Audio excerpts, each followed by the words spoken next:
তুমি নিজে নিজে জল নিয়ে খেলে কেন? হাত পা এখনো ঠিকঠাক আছে আমার, আমি নিজে নিয়ে খেতে পারি। আমার কারোর ওপর নির্ভর হয়ে থাকার প্রয়োজন নেই।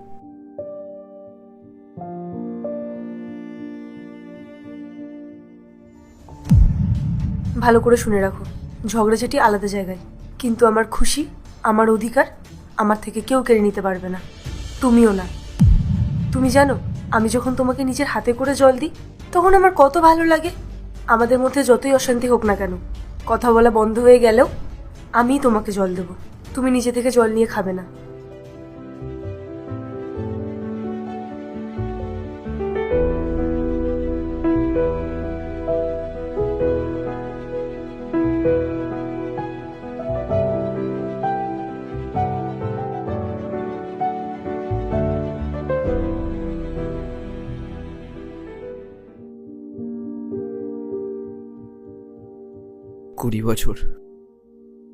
কুড়ি বছর হয়ে গেল পায়েল, তুমি আমার সাথে নেই।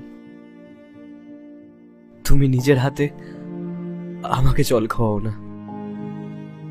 জানো, আমার যখন মাঝরাতে জল তেষ্টা পায় আমাকে তখন নিজে উঠে গিয়ে জল খেতে হয়, কিন্তু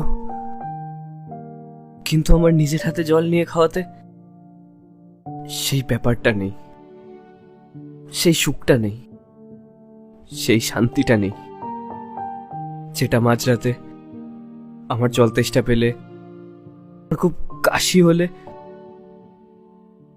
তুমি জল এনে খাওয়াতে। তোমার মনে আছে একদিন আমি নিজের হাতে জল নিয়ে খেয়েছিলাম, তখন তুমি আমাকে কত বকাবকি করেছিলে। আর আজ আমার নিজের হাতে জল নিয়ে খেতে হয়, কিন্তু আমাকে বকা দেওয়ার মতন কেউ নেই। আজ আমি সেই সুখটা খুঁজে পাই না, সেই শান্তিটা খুঁজে পাই না,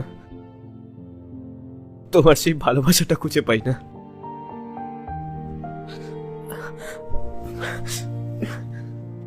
একটা কথা জিজ্ঞেস করবো পায়েল, তুমি আমার উপর রাগ করে আছো? তুমি যদি আমার উপর রাগ করে থাকো তাহলে আমাকে বলো, আমি আর কখনো তোমার সাথে ঝগড়া করব না, কখনো তোমাকে বকাবকি করব না, কখনো তোমাকে বাপের বাড়ি যাওয়ার জন্য আমি আটকাবো না। তোমার যেখানে ঘুরতে যাওয়ার ইচ্ছা আমি তোমাকে সেখানে ঘুরতে নিয়ে যাব। প্লিজ আমার কাছে ফিরে এসো। এই একা পার্ট 2 দেখতে সাবস্ক্রাইব করো ভেলকু 78M।